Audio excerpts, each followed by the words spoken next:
Alright, well, now I'm back. I already took the screws out, as you can tell. This bottom piece is already off.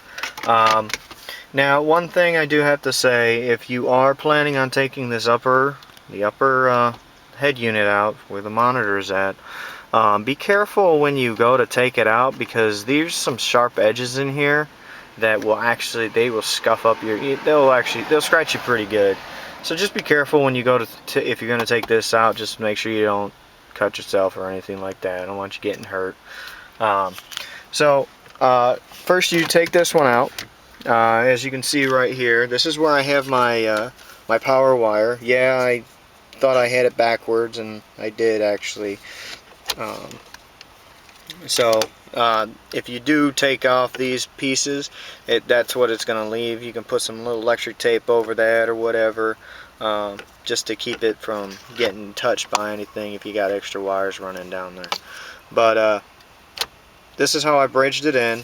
I put in the signal wire. It's connected to the purple wire that goes to the cigarette lighter, and I cut it too short, so if you need it, you know what that is. It's just a little crimp extension, or a little yeah, it's just a crimp to put two wires together. But there's 3 wires that are on here that you need to unplug.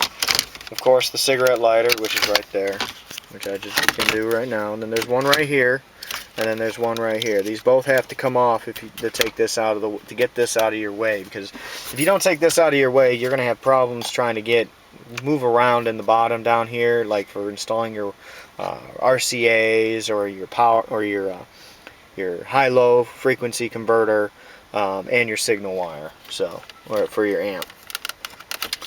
So this was the only best place that I could figure it out where to plug in for the signal wire to turn the amp on, because the cigarette lighters in both spots here and in here, they both turn off with the car as soon as you open the door.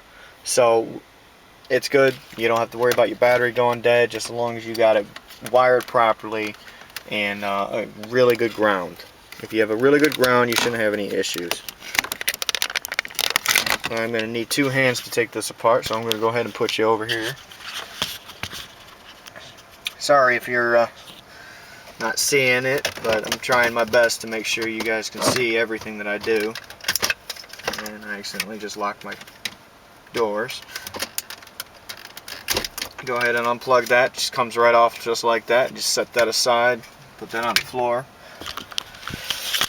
So as you can see, there's the 3 wires, and you can kind of see down there I got my RCAs hanging in there. My high-low converter actually dangles right about here, and I'll show you more as soon as I get the rest of the radio apart. But in order to pop these off, these are secured with 2 clips plus the 2 screws. So I already took the screws out just to save time. So go ahead and pop that off. You can see it's already trying to come off. Just snap it real quick. You may get hung up on the side. Just be careful when you go to pull it off. And do the same on the other side. Now this is what I mean. I can't get this one off. If you can get it off, great. If not, it's not really a big deal. What I've been doing is I've just been setting it over here, getting it out of the way. And so then, yeah, there you start seeing more underneath in there. You can actually probably see the cables a little bit better. That's where I ran my wires. I went through the side right here. I pulled that whole side down, and then I just ran them underneath the carpet. I'll show you more. I'm not going to actually tear that part apart, because it's just, I got to take my floor mat out, and then I got to take everything else out too. As you can see, this is the start of the actual head unit that the radio is controlled by. So continue on. When you go take this piece off, your radio controls, make sure you open it, because the door covers up part of it, and you actually don't want to break your door clip for your storage. Pop it. Just like so. You got a little clip right here. You can go ahead and unplug that. You just won't have any radio controls, but your car should already be off. So I'm going to go ahead and set this down right here. Whoops, sorry. Go ahead and pop this off real quick. There it is. Just comes off real quick, real easy. Alright. It kind of looks like a man, doesn't it? It looks like a little monster, like a little robot face, don't it? When you go to put this stuff back in, make sure you got this one wire back on top. You can either get some tape and tape it to the top if you don't take the top off, or tape it to the side so it stays out of the way. Go ahead, and you got 4 screws here. You got one here, here, here, here, and here. So I'm going to go ahead and take these out. I'm going to do this one. I'm going to keep you guys on for this one. It's not going to take that long.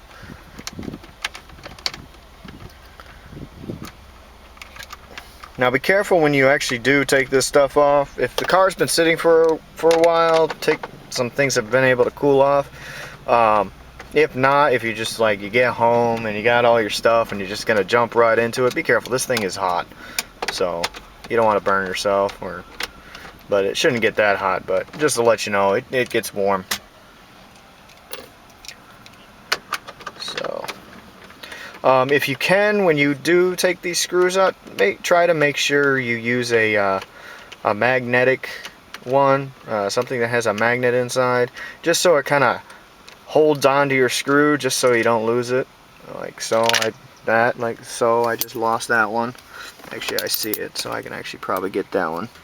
I'll probably get it when I pause this video. But yeah, see, that's what I mean. If you're not careful, you don't have 2 fingers, don't have a finger on that screw, it's gonna fall right through. It's gonna fall in. So take that out and somehow get that screw out of there.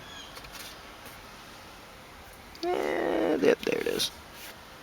Alright, well, so that's how you take the head unit, you take the screws out. Now, as soon as you take those screws out, you're going to have all this room. You can just lower it right down to there. That's why I told you to remove the other piece, just so you can actually have this space. Now, as you can tell, there's not a lot of space in there. So if you do take this out, you'll get about an extra 4 inches of working space to hook up your wires. Now, there's like 1, 2, 3, 4, 5 wires, maybe 6 connections in the back of the radio.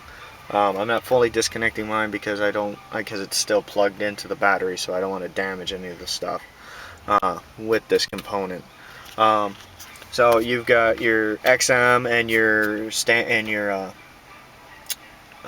OnStar antenna, but this is the wire harness that you want to pay attention to.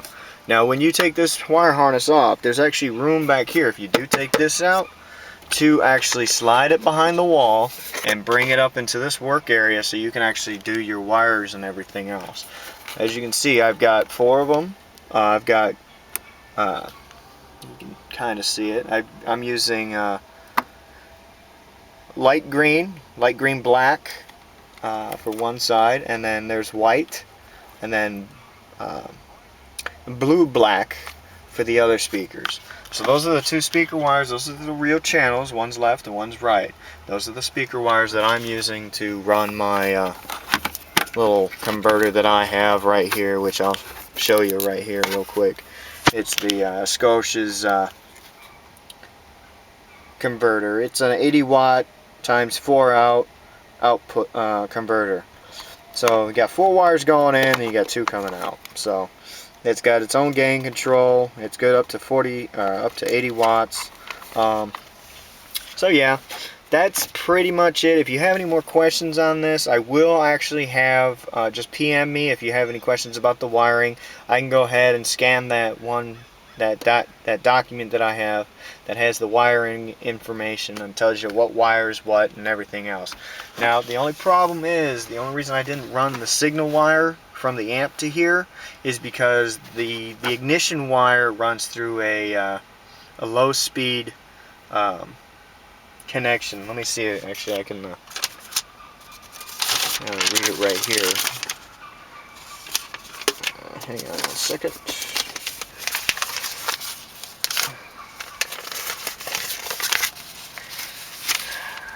Sorry, I wasn't prepared to actually say it. It's called the low speed GM LAN. I don't know what that is. That says it's the radio ignition and the radio illumination. So I'm assuming there's like a little there's a little USB port on the back of here. It probably to your little USB port that you have underneath your console where your armrest is at. But yeah, I'll just say it right again. Green, black, and green are your left rear speaker. White and blue, black are your rear right speaker. Okay, that's left speaker is green and green black. Right speaker is white and blue black. That's really weird. For your right speaker.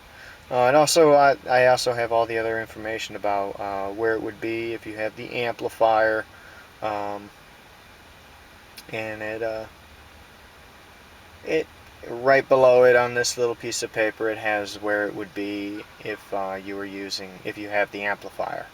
So hopefully it's compatible with the Pioneer amplifier with the amp, so you guys can get an idea on how to wire it if you just wire it from the back, which actually would be a little bit less hassle because then you don't have to run RCAs either. All you have to do is just find a good place to run your signal wire, and then that's it. That's all you got to run.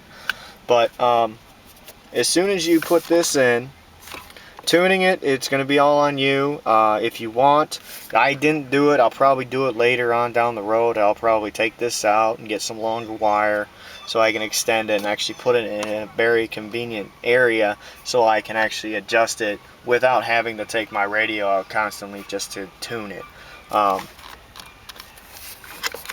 But the way I have it hidden, if you just do it this way and just put it in a natural setting or a neutral setting, there's a little cubby back here, a little opening back here that you can actually just slide it in.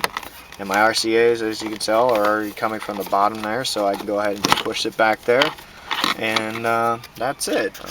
Pretty much, that's mainly it for the radio part. It's very simple. You can do it in about 10-15 minutes. I can do it in 10 minutes, but I'm doing a video, so it's going to be a little bit longer. Putting it back together, you do it the same way. You start from the top and work your way down. Get this guy secured in first, and make sure if you do start losing screws, make sure you have at least 4 screws holding this in and at least 3 or 4, preferably 4, holding this in. All the other ones are clipped in. They get clipped into the framing of the dash. And if you lose one screw, it's not going to be a big deal. It'll just clip right in. Everything has its own there's little notches on here, as you can see, right there. And they clip in to themselves from underneath. So it just makes sure that they're nice and secure. But try not to lose any screws like I did, in which I'm going to have to go fishing for that other screw shortly. So that's pretty much it. I'm going to put my radio back together. If I remember anything else, I'll go ahead and bring it up. Other than that,